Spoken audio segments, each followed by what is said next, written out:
Buenos días, estimados alumnos. El día de hoy vamos a hablar de la parte 2 de nuestra unidad 1 que se refiere a ondas y sonido. ¿Cierto? En la primera clase hablamos de las características de las ondas, pero hoy día nos vamos a enfocar en la onda del sonido. Comencemos. ¿Qué es el sonido? El sonido se produce por la vibración de un objeto a través de un medio material. Por eso que el sonido es una onda mecánica, porque ésta necesita de un medio sólido, líquido o gaseoso para propagarse. Es importante señalar que los sonidos que se transmiten más rápido en los sólidos que en los líquidos y más rápido en los líquidos que en los gases. Esto debido a que cuanto más juntas estén las partículas en un medio, estas transmiten la energía de manera más rápida. ¿Por qué el sonido es una onda longitudinal? También porque las partículas se mueven en la misma dirección de propagación, que el detalle lo vamos a ver a continuación. Y también el sonido es una onda tridimensional porque necesita del espacio básico para transmitir. Como lo decíamos delante, la onda del sonido es una onda longitudinal. ¿Por qué? Porque las moléculas de aire cercanas a las fuentes sonoras vibran. Esta vibración se transmite como una sucesión de compresiones y descompresiones a las que llamamos rarefacciones. Por esta razón, el sonido es una onda longitudinal. Acá el sonido está expresada mediante una onda periódica. Ya también es una onda periódica el sonido. Si ustedes se fijan en esta curva sinusoidal, miren, aquí estamos escuchando quizá unos perritos que están ladrando, ¿cierto? Como base. Pero bueno, volvamos. Tenemos una onda periódica que nos representa la onda del sonido como una curva sinusoidal. En los montes se presentan las compresiones, o sea, donde las partículas están más juntas, por lo tanto están vibrando de una manera más rápida, mientras que en los valles de esta onda se encuentra la rarefacción, o sea, la zona de descompresión de las moléculas. Recordemos ciertas cosas. El sonido es una onda mecánica ya que se transmite a través de un medio material, sólido, líquido o gaseoso. Además, todas las ondas tienen elementos o características espaciales y temporales.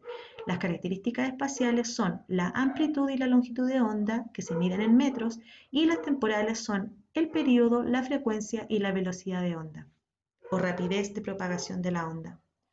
Con respecto a la propagación del sonido, es correcto afirmar que se transmite por A. Solo en ambientes gaseosos, lo que es falso. Con mayor rapidez en los líquidos que en los sólidos, falso, porque en los sólidos la rapidez del sonido es mayor. Con menor rapidez en el aire que en los líquidos. Eso es verdadera, porque fíjense cómo le están haciendo la afirmación. Es menos rápido en el aire que en el líquido, y eso es verdadero. Bien, como ya encontramos la alternativa verdadera, que es la C, acá debajo en la solución, ¿cierto? Dice, veamos que el sonido necesita un medio material para transmitirse, sólido, líquido o gaseoso, por lo tanto la A es incorrecta.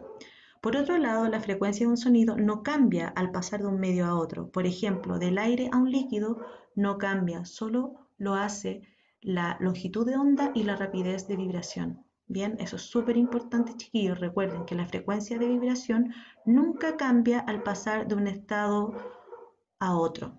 Bien, además se sabe que la velocidad de propagación de un sonido es mayor en medios más rígidos, lo que hace a la opción C la correcta y por la misma razón la opción B incorrecta.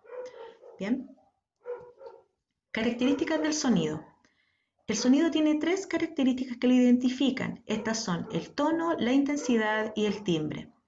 El tono se relaciona directamente con la frecuencia de vibración y si el sonido es agudo o grave. O sea, a mayor frecuencia el sonido será agudo y a menor frecuencia el sonido será grave. La intensidad del sonido se relaciona directamente con la amplitud de vibración, o sea, con una característica espacial de la onda. Si el sonido es fuerte, tiene una amplitud grande, o sea, es un volumen alto, o débil si la amplitud es pequeña, bien, que sería un volumen bajo. El timbre es lo que caracteriza a cada sonido, ¿ya? O es el sonido que posee cada individuo. Por ejemplo, se relaciona con la composición armónica del objeto emisor, ya que nos permite diferenciar las voces de cada integrante de nuestra familia o diferenciar el sonido de un perro o un gato o diferenciar el sonido de una batería y un piano. Comencemos con, con los elementos o características del sonido. El tono se relaciona con la frecuencia de vibración. Acá tenemos un sonido agudo que, como su gráfica lo representa, tiene mayor frecuencia de vibración que el sonido grave. El sonido agudo, que está con la curva sinusoidal de color fucsia, ¿cierto?, tiene mayor frecuencia de vibración que esta onda que está representada con color azul. Bien, la primera entonces nos representaría un sonido agudo, como el sonido de un pollito, ¿cierto?, por decirlo de alguna manera, y la otra sería el sonido grave. Bien, por ejemplo, del sonido de estos, del perro, por ejemplo, el perro tiene un sonido grave. Físicamente, la frecuencia de un sonido agudo es mayor en relación a un sonido grave, tal como se muestran en los gráficos que recién identificamos. De acuerdo a las siguientes ondas, ¿cuál de ellas representa el sonido más grave? La respuesta es la A, ya que es la que presenta menor frecuencia de vibración. Si nos fijamos en las magnitudes, la onda A tiene una frecuencia de 110 Hz, la frecuencia de la onda B es de 220 Hz, la onda C tiene una frecuencia de 440 Hz y la onda D tiene una frecuencia de vibración de 880 Hz. Entonces, solamente comparando las magnitudes de frecuencia, la onda A es la que posee menor frecuencia con una magnitud de 110 Hz. Por tanto, representaría una onda con el sonido más grave. Por lo contrario, sería entonces la onda que representaría el sonido más agudo es la onda D. Bien, si percibimos o observamos su comportamiento, la frecuencia es mucho, mucho mayor en el mismo tiempo que está analizada la onda A, ¿cierto? Tiene mayor frecuencia, por lo tanto es un sonido muy, muy agudo. La intensidad se relaciona con la amplitud de vibración. ¿Qué es lo que era la amplitud? Recordemos, la amplitud es la distancia que hay desde el punto de equilibrio, que acá está representada con la línea horizontal, ¿cierto?, y es la distancia que hay desde el punto de equilibrio a un monte o desde el punto de equilibrio a un valle. La intensidad corresponde a la energía transportada por unidad de tiempo y de superficie, por lo tanto es la característica que nos permite reconocer cuando un sonido es fuerte o débil. Bien, en esta onda, ¿cierto?, tiene una curva sinusoidal con una amplitud mucho mayor que esta onda que está acá. Fíjese la distancia que hay desde el punto de equilibrio al monte de esta onda comparado con el punto de equilibrio al monte de esta onda. Esta onda tiene una amplitud mucho más chiquita, por lo tanto representaría un sonido menos intenso, por lo tanto de menor volumen o débil. Mientras que la primera onda tiene una amplitud de vibración mucho más alta, ¿ya? Por lo tanto, sería un volumen alto, sería un volumen fuerte y por tanto transmitiría mayor energía que esta que está acá. Bien, el gráfico de una onda sonora intensa tiene mayor amplitud que una menos intensa, que es lo que estamos ahora hablando. Para cuantificar, para contar la intensidad del sonido, o sea, para contar la cantidad de volumen que tiene un sonido, se hizo una unidad de medición llamada decibel o decibelios, que se simboliza con esta dB. ¿Ya? Se considera que sobre los 70 decibeles ya existe contaminación acústica y el umbral del dolor de nuestros oídos es de 120 decibeles. En este recuadro que está acá hay unos distintos sonidos, ¿cierto?, con su nivel de sonoridad. Bien, el susurro de las hojas, 10 decibeles, el murmullo de voces, 20 decibeles. Mientras estoy haciendo este video, hay unos perritos que están ladrando, bien, y meten bastante bulla, ¿cierto? Por lo tanto, su sonido es fuerte, o sea, el sonido es intenso. Bien, eh, aquí dice el umbral del dolor 120 decibeles. Chiquillos, se dice que la contaminación acústica es cualquier sonido que supere los 70 decibeles. Bien, o sea, la esquina de una calle transitada ya genera contaminación acústica porque tiene 80 decibeles. El transporte subterráneo, el metro también, hay eh, mucho ruido, ¿cierto? Mucha bulla, o el sonido es muy fuerte en el metro. Y nuestro umbral de dolor es de 120 decibeles. Entonces, desde los 120 ya nos empieza a doler la cabeza, ¿cierto? Nos alteran los sonidos demasiado fuertes. Motor de propulsión, fíjense, de 140 a 160. Los, los, los sonidos de los motores de las motos son muy desagradables, ¿bien? El timbre. El timbre se relaciona con la composición armónica de los sonidos, o sea, es nuestro código de barra, es lo que nos identifica la voz de nuestra madre, de nuestros hermanos, de nuestros hijos, ¿cierto? Lo que identifica el sonido de un perro con el de un gato, lo que identifica el sonido de una trompeta con el sonido de un violín. Bien, este timbre es lo que nos identifica como individuos, como objeto o fuente emisora. Se relaciona con la composición armónica del objeto emisor. Por ejemplo, el diapasón tiene una composición armónica perfecta. ¿Ya? Esto es una curva sinusoidal perfecta. El clarinete también tiene una onda periódica porque fíjense que tiene un patrón. Este patrón se repite. Fíjense, vamos acá, llegamos aquí y comenzamos de nuevo. Y es con el mismo patrón, siempre el mismo patrón, pero es distinta a la onda del diapasón. La onda del clarinete también tiene un patrón distinto al del oboe.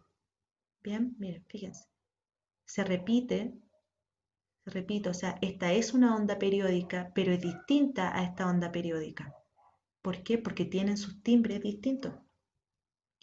Ejemplo, ¿cómo es el tono y la intensidad de un gato comparado con el de un perro? El gato posee un tono agudo e intenso. Falso, sí, tiene un tono agudo, pero su intensidad es baja. No es intensa, es poco intenso. El perro tiene un tono grave y sin intensidad. Falso, porque si bien tiene un tono grave, es muy intenso. El ladrido de un perro es muy intenso. Alternativa B. El gato tiene un tono agudo y muy intenso. No, no es así. Lo acabamos de decir dentro de la alternativa A. El perro es grave. Ya. Pero como la primera afirmación es falsa, ya la descartamos. La alternativa C. El gato tiene un tono agudo y de menor intensidad. Esa afirmación es correcta, seguida por la afirmación del perro. Tiene un tono grave y de mayor intensidad. Toda la alternativa C es la correcta. Bien, continuamos. Rapidez del sonido. ¿Con qué rapidez se propaga el sonido? Ya hemos estudiado que el sonido es una onda que se requiere de un medio material para su propagación. ¿Cuál es su rapidez y de qué factores depende ella? Bueno, vamos a recordar, ¿cierto? En los días de tormenta eléctrica, ojalá que llueva un poquito más, de hecho, pero en las tormentas eléctricas, cuando el sonido producido por una descarga eléctrica, que es el trueno, es percibido después de la luz generada en dicha descarga. O sea, primero es el relámpago o el rayo, ¿cierto? Y después viene el sonido, que está representado por el trueno. Esto se debe a que la luz o la imagen viaja mucho más rápido que el sonido. La luz es lo más rápido conocido y viaja a una rapidez de 300.000 kilómetros partido por segundo. En cambio, el sonido en condiciones ideales de 20 grados Celsius viaja a 340 metros partido por segundo, o sea, no hay comparación. La rapidez con la que se propaga el sonido depende de propiedades del medio donde esta onda se desplaza y son tres, recuérdenla, la elasticidad, la densidad y la temperatura del medio. En general, la velocidad del sonido es mayor en los sólidos que en los líquidos y a su vez es mayor en los líquidos que en los gases. Vamos a detenernos aquí, en esta parte que está acá. Dice, rapidez del sonido en algunos medios medida a 0 grados Celsius. Acá están los medios, acá está la cantidad de rapidez. El agua, que está en medio líquido, tiene una rapidez de 1402 metros partido por segundo. El aire, que está en medio gaseoso, tiene una rapidez de 331 metros partido por segundo. O sea, la rapidez del aire, de las ondas en el aire, es mucho más lenta que en el agua. Fíjense, de 330 a 1400. Es bastante la diferencia. El hierro, por ser un metal, ¿cierto? Fíjense que lo rápido que es en transmitirse, 5.190 metros partido por segundo. El granito, que también es como una especie de metal carbonizado, ¿cierto? Las partículas están muy juntas unas con otras y tiene una rapidez mucho más grande que el hierro de 5.400, ya lo supera. Y la madera, si bien por ser un sólido, pero es un material orgánico, las partículas están distribuidas de distinta manera y obviamente no tan juntas como en el granito o en el hierro, y tiene una rapidez de 3.900 metros partido por segundo. Vamos ahora a algo más de la biología de nuestro cuerpo. ¿Cómo percibimos los sonidos? El sistema auditivo está compuesto por muchos órganos y nervios, los cuales permiten que la información llegue al cerebro y decodifique el sonido. El oído es un transductor mecanoeléctrico. El oído transforma una onda mecánica en una señal mediante impulsos nerviosos. Y el oído se divide en tres partes: en el oído externo, en el oído medio y en el oído interno. El oído externo está construido por una estructura llamada pabellón auricular. Bien, luego las ondas viajan por el canal auditivo transmitiéndole su energía a una membrana denominada tímpano, lo que vibra en la misma frecuencia que las ondas sonoras, pasando ahora al oído medio. El oído medio está conformado por el tímpano y los tres huesecillos más chiquitos de nuestro cuerpo humano: el yunque, el martillo y el estribo. Las vibraciones del tímpano son transmitidas hacia un sistema interconectado de tres diminutos huesecillos, los más pequeños del cuerpo humano: el martillo, el yunque y el estribo. En conjunto, estos huesos tienen la función de amplificar mecánicamente la vibración del tímpano. En el inicio del oído interno, ya que tiene que ver con la cóclea o caracol, ¿cierto? El estribo actúa como un pistón, empujando y tirando de la ventana oval, que es una membrana flexible del caracol o la cóclea, como les señalaba. Estos movimientos crean dentro del líquido del caracol, que se llama perilinfa, las ondas de presión que transfieren su vibración al órgano de Corti. Y el órgano de Corti, ¿cierto? Pertenece al oído interno, igual que la cóclea, y acá ocurre lo siguiente: fíjense, produce que las células ciliadas que se encuentran en la membrana de dicho órgano también vibren y con ello emitan impulsos nerviosos, o sea, señales eléctricas, que viajan a través del nervio auditivo hasta el cerebro, donde la señal es interpretada como un sonido. Fíjense lo maravilloso que es el sentido de la audición, el sentido del oído. Tecnologías correctivas de la audición. Bueno, no todos, ¿cierto?, tenemos la suerte de escuchar, ¿cierto? Hay mucha gente que tiene deficiencias en su audición y hay otras que no tienen nada de audición. Ya, y es lamentable, pero con el ayudo de la ciencia, ¿cierto? El estudio de la ciencia, se han generado nuevos mecanismos para poder ayudar en cierta medida a estos tipos de disfunciones. Dice, muchas de las disfunciones auditivas se relacionan con daños al interior de la cóclea, ¿cierto? O sea, estamos hablando que eh, cuando hay realmente sordera es porque se produce a través o en el oído interno, ¿bien? En particular en la cóclea y las células ciliadas. Antiguamente, las sorderas asociadas a daños en el oído interno se encontraban fuera del alcance de la medicina.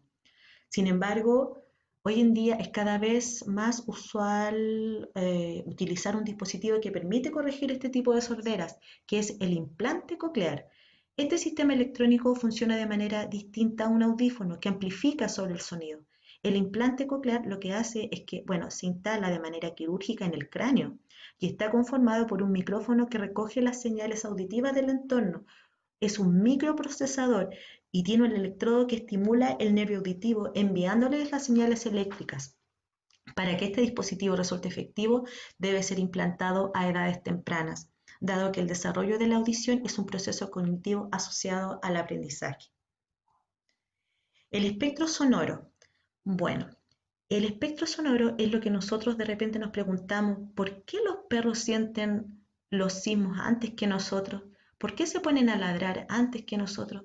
¿Por qué los bichitos o de repente las ratas, ¿cierto? Decían que sabían que venía un naufragio y se volvían locas, ¿cierto? Bueno, es porque todos los animales, ¿cierto? Tenemos distintos, porque somos animales, ¿cierto? Nosotros estamos dentro del reino animal. Todas las especies de animales tienen distintos espectros de frecuencia sonora. Ya todos oímos a distintas frecuencias y el espectro sonoro se divide en tres partes. La primera parte corresponde al infrasonido. ¿Qué significa el prefijo infra? Significa debajo de. ¿Y debajo de qué? Debajo de el rango de frecuencia de la audición humana. Ya, porque como nosotros somos los humanos, nosotros en base a nosotros enfocamos todo lo que conocemos. Entonces, la primera parte corresponde al infrasonido, o sea, todo lo que está debajo del espectro de audición humana.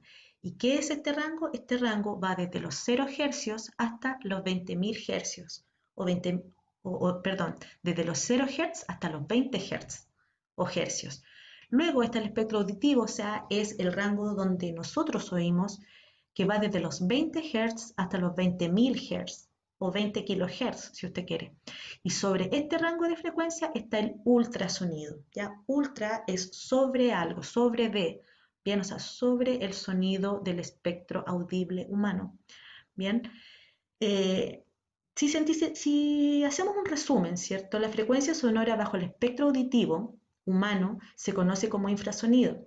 Los elefantes se escuchan en este rango, los rinocerontes, ya, o sea, todos los animales que tengan sus oídos muy separados en su cráneo son los que escuchan infrasonido, ya son los que perciben bajas frecuencias, ¿bien? Mientras que, por el contrario, los bichitos, los murciélagos, eh, todos los animalitos chicos, como su cráneo es más chiquitito y sus orejas están una muy cerca de la otra, ellos escuchan frecuencias muy, muy grandes, ya, o sea, ellos escuchan ultrasonido. Y nosotros estamos al medio, ¿ya? Entonces, acá, si nos fijamos en este recuadro que está acá abajo, referido al delfín, dice, algunos cetáceos como los delfines emiten ondas ultrasónicas para captar a sus presas. Cuando una onda de ultrasonido es reflejada en una posible presa, refleja a ellos y se convierte en una imagen.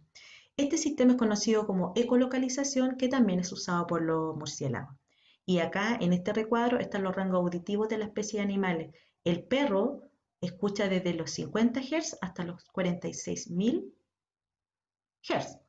El gato desde los 30 Hz hasta los 50.000 Hz. El ratón, fíjense, desde los 1000 Hz hasta los 100.000 Hz. El murciélago desde los 3000 Hz a los 120.000 Hz. Y la tortuga, si bien tiene nuestro mínimo de frecuencia auditiva, igual que el de nosotros, de 20 Hz, no supera los 1000 Hz. En cambio, nosotros escuchamos hasta los 20.000 Hz. Acá tenemos ejercicios de actividades online que están en la página de Puntaje Nacional y que las vimos en las guías anteriores. Dice, el sonido se produce por la vibración de un medio elástico que puede ser sólido, líquido o gaseoso. Ya lo sabemos porque el sonido es una onda mecánica. Bien, acá, ¿qué tipo de onda es el sonido? Mecánica longitudinal, ¿cierto? Pero además es periódica y además es tridimensional, recordémoslo siempre.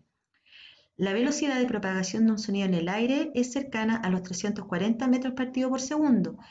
Al entrar en el agua, la velocidad es aproximadamente de 1500 metros partido por segundo. Si un sonido posee una frecuencia de 200 Hz al ir por el aire, entonces, ¿cuál es su frecuencia al pasar del aire al agua? Ya. A ver, acá nos vamos a detener un poquitito. Primero, observemos la información que nos dan. Dice que la rapidez de propagación de sonido en el aire es de 340 metros partido por segundo. Ya lo habíamos señalado en las diapos anteriores. Dice, al entrar en el agua, la velocidad cambia a 1500 metros partido por segundo. Fíjense, en el aire, que está en el medio gaseoso, es de 340, mientras que cuando pasó a un estado líquido, aumentó su rapidez ya a 1500. Fíjense, aumentó mucho. Bien, por lo tanto, ¿Qué puedo decir? Que la velocidad del sonido aumenta en la medida en que las partículas están más juntas. Lo otro, habíamos señalado que la frecuencia de vibración jamás cambia, jamás. Dentro de los elementos temporales de una onda, que son el periodo, la frecuencia y la rapidez de propagación, la que cambia es la rapidez de propagación. Y dentro de las características espaciales, la que cambia es la longitud de vibración, cuando pasa de un medio a otro. ¿Bien? Pero no la frecuencia. Esto solamente era un distractor, ¿ya? De cambia de 340 a 1500. No, lo que cambió es la velocidad, no la frecuencia. Y me está preguntando cuál es la frecuencia. Por lo tanto, la frecuencia se mantiene. Aquí dice, la frecuencia no depende del medio por el cual se propaga. Su valor según la emisión de la fuente. En este caso, la frecuencia se mantiene, siempre se va a mantener, independiente que pase eh, de un estado a otro. Acá, de las siguientes ondas que se nombran a continuación, ¿cuál de ellas no corresponde a una onda electromagnética? La onda ultrasónica. Si todas las demás dependen de la luz y la luz es una onda electromagnética, recuérdenlo siempre. El sonido es una onda mecánica y todo lo que venga del espectro electromagnético tiene que ver con la luz. Y estas son las ondas de radio, las microondas, los rayos X, la luz visible, etc. Bien, la vimos en la primera clase. Después, aquí sale la explicación, ¿cierto? Lo que yo estoy diciendo. Son todas, en el espectro electromagnético están las ondas de radio, las ondas de microondas, el infrarrojo, la luz visible, el ultravioleta, los rayos X y los rayos gamma. Pero no está el ultrasonido. El ultrasonido tiene que ver, como su nombre lo indica, con el sonido, y el sonido es una onda mecánica. Bien, ahora el ultrasonido nos da el rango de frecuencia mayor a 20.000 Hz, recordemos. Propiedades del sonido. El sonido, como es una onda, comparte las mismas propiedades que todas las ondas, ¿ya? O sea, la reflexión, la refracción y la difracción. Pero en el caso del sonido también hay otro que se llama la absorción, que la vamos a ver a continuación. La reflexión del sonido corresponde a que cuando una onda incide sobre una superficie, acá tenemos como una especie de mesa de concreto y la onda incidió con esta flecha roja. Parte de esa energía con la que viene esa onda queda atrapada en esta superficie de concreto, pero la otra parte sale reflejada, ¿bien? Y está aquí con esta flecha de color azul. Ahora, eh, es súper importante señalar que en la reflexión del sonido, el ángulo con el que llega a la superficie va a tener el mismo ángulo con la onda reflejada. ¿Y a qué se refiere aquí con la normal? Respecto a la normal. Llamamos la normal a una recta perpendicular a la superficie, o sea, es una recta que baja en un ángulo de 90 grados y solamente nos sirve como un patrón para poder calcular el ángulo incidente con respecto al ángulo reflejado. En la reflexión existen dos fenómenos que son el eco y la reverberación. El eco, ¿cierto? Nosotros siempre lo relacionamos a cuando vamos a una montaña, gritamos, ¿cierto? Y lo mismo que dijimos se nos repite. Bueno, esto se sintetiza en estas palabras que son muy ciertas. Dice, al emitir un sonido intenso en una zona montañosa, se puede percibir que regresa a nuestros oídos, pero con cierto desfase de tiempo. Este fenómeno es el eco y ocurre cuando la superficie en la que se refleja el sonido está lo suficientemente lejos. Quiero señalar que para que exista eco tiene que haber una distancia mínima de 17 metros hacia arriba. Bien, o sea, usted puede estar en un recinto bastante amplio quizás, pero si no tiene una distancia desde la fuente emisora hasta la pared de este recinto que no sea, no sé, pues si hay 16 metros no se produce eco, es sobre los 17 metros. Algunos animales, como los murciélagos, emplean la reflexión del sonido con la ecolocalización para desplazarse y cazar, y también para sobrevivir, por supuesto. Mientras que la reverberación se produce cuando un frente de ondas, o sea, una onda sonora, se refleja en muchas partes, como por ejemplo el techo, el suelo, las paredes de un recinto cerrado, en las bancas, como una iglesia o una catedral. y corresponde a la persistencia del sonido después de que la fuente ha dejado de emitirse. El efecto es más notorio si el recinto es de mayor tamaño, dado que los tiempos entre que se emite el sonido y se generan las múltiples reflexiones son mayores. ¿Y qué trae como consecuencia? Bueno, trae como consecuencia una deformación del sonido. El asunto es que no entendemos nada de lo que se dijo. Bien, suele ocurrir. Absorción del sonido. Esta es una propiedad que se adiciona a las propiedades básicas de las ondas, que son la reflexión, la refracción y la difracción. La absorción del sonido, en este caso, se produce cuando parte de la energía sonora queda atrapada o confinada en una determinada superficie. La superficie absorberá mejor el sonido mientras más porosa sea esta, ya que el sonido va a quedar atrapado en estas cavidades o intersticios. Por ejemplo, acá tenemos a un joven, ¿cierto?, que está tocando guitarra en un estudio de grabación, y este estudio de grabación tiene, las paredes están recubiertas con un material poroso como espuma plástica. Eh, por ejemplo, ustedes han visto muchas veces que cuando una banda quiere tocar en una cierta sala y no quieren meter bulla y no tienen mayores recursos, bueno, usan, ¿cierto?, estas cajitas de huevo, estas bandejas de huevo, y claro que sirven, porque tiene rugosidades, tiene estas intersticios o cavidades que queda atrapado el sonido. Sirve y está bien. Parte de la energía sonora absorbida por una superficie es transmitida al interior de ella, mientras que la otra es disipada. Refracción del sonido.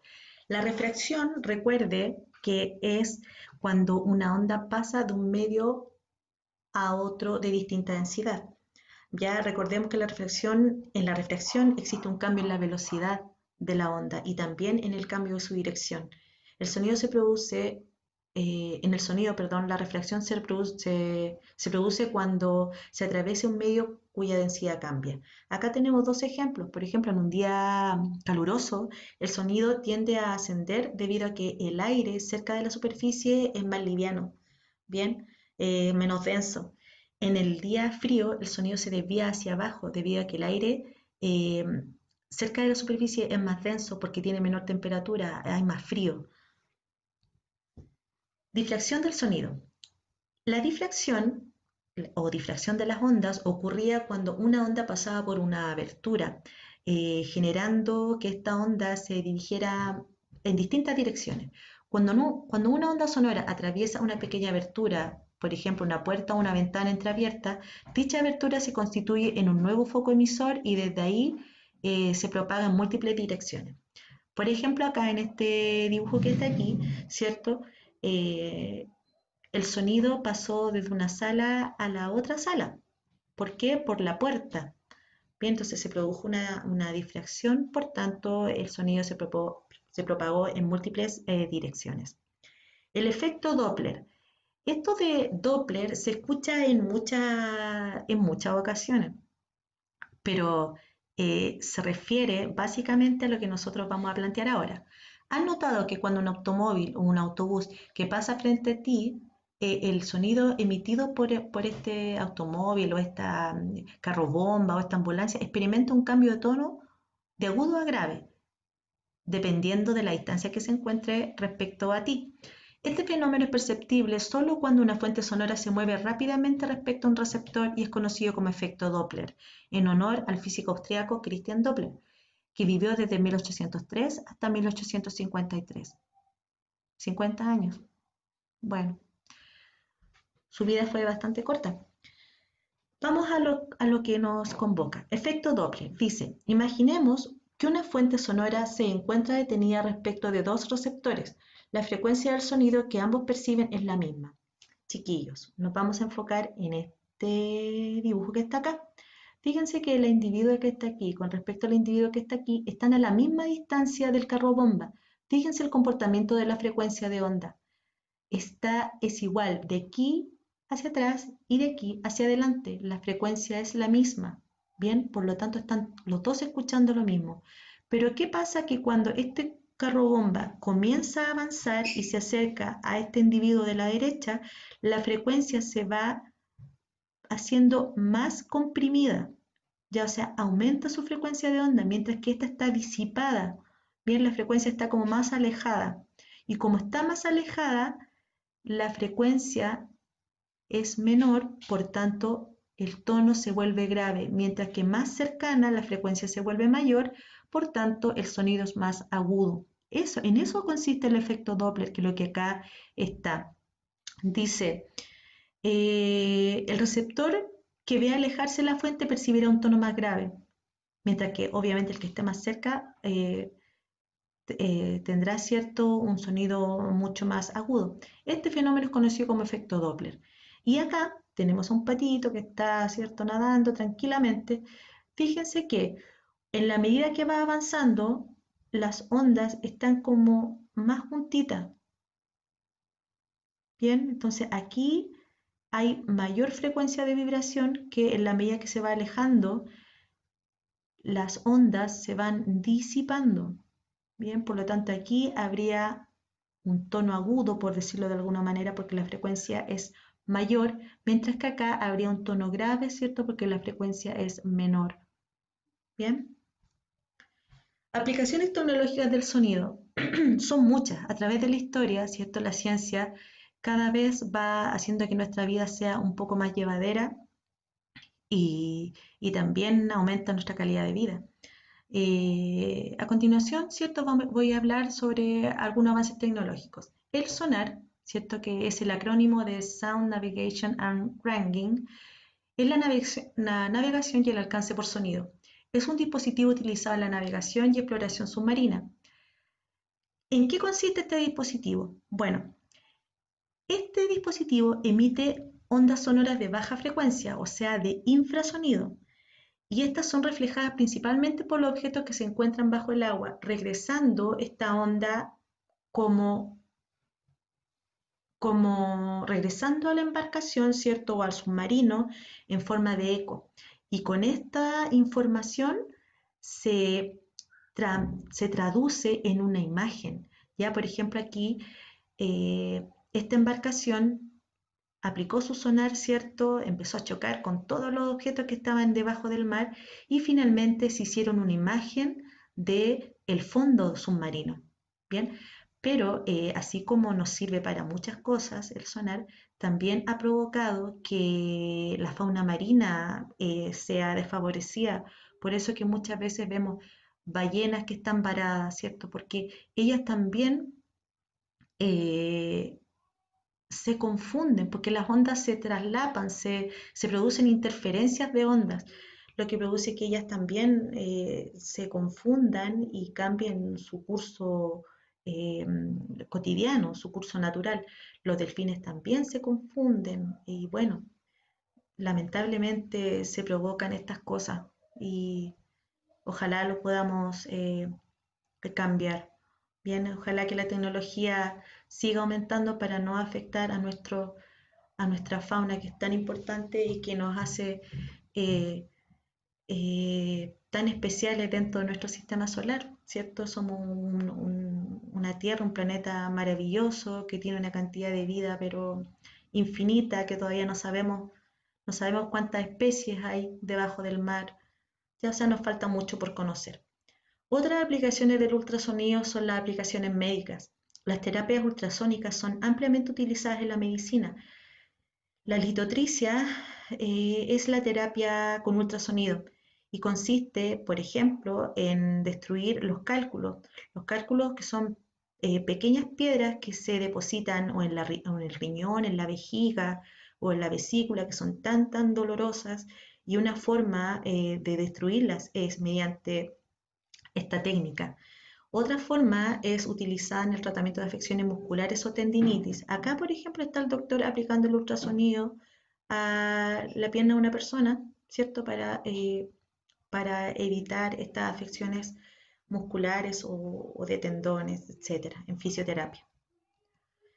El ecógrafo es un aparato transductor que permite transformar señales eléctricas en acústicas y viceversa, ¿cierto? Aquí también el sonido se está proyectando a través de imágenes, que es lo mismo que el sonar. Uno de los principales usos del ecógrafo es el seguimiento del desarrollo embrionario al interior de la madre, De esta forma se pueden detectar posibles malformaciones durante la gestación. Actualmente se obtienen imágenes en 3D y 4D al interior del cuerpo humano y nos permiten, mediante la ecografía Doppler, que son mucho más elaboradas, producir producir distintas tonalidades al movimiento de los fluidos del cuerpo humano. Por eso es que las huevitas se ven mucho más claritas cada vez. Aplicaciones industriales. Los ultrasonidos tienen importantes aplicaciones en la industria. Por ejemplo, ultrasonidos de baja intensidad se utilizan para detectar posibles fallas en el espesor de materiales sólidos. Ultrasonidos de alta densidad eh, permiten la esterilización de material de laboratorio que permite la destrucción de bacterias y otros microorganismos. Los ultrasonidos de muy alta intensidad permiten realizar soldaduras mecánicas y modelar figuras, como por ejemplo esta niña aquí que está trabajando con esta especie de piedra. Bueno, aquí dice, aplicaciones en el tratamiento de alimentos. En el tratamiento de productos alimenticios, en los últimos años se ha desarrollado una técnica consistente en la aplicación de ultrasonido. Este procedimiento se llama procesado mínimo y sirve para destruir los microorganismos que descomponen los alimentos sin modificar la apariencia externa de estos. Bien, eh, acá dice las ondas ultrasónicas destruyen la membrana celular de los microorganismos y en consecuencia esterilizan los alimentos. O sea, ¿para qué sirve el ultrasonido en los alimentos? Para esterilizarlos. Bien. Bueno, en esta lección y observación de este video has estudiado el comportamiento e importancia de las ondas sonoras. Espero que te haya servido, que te haya gustado para entender qué es el sonido y la importancia en nuestra vida cotidiana. Muchas gracias por escuchar y observar y cuídate mucho. Un abrazo fuerte y a cuidarse. Adiós.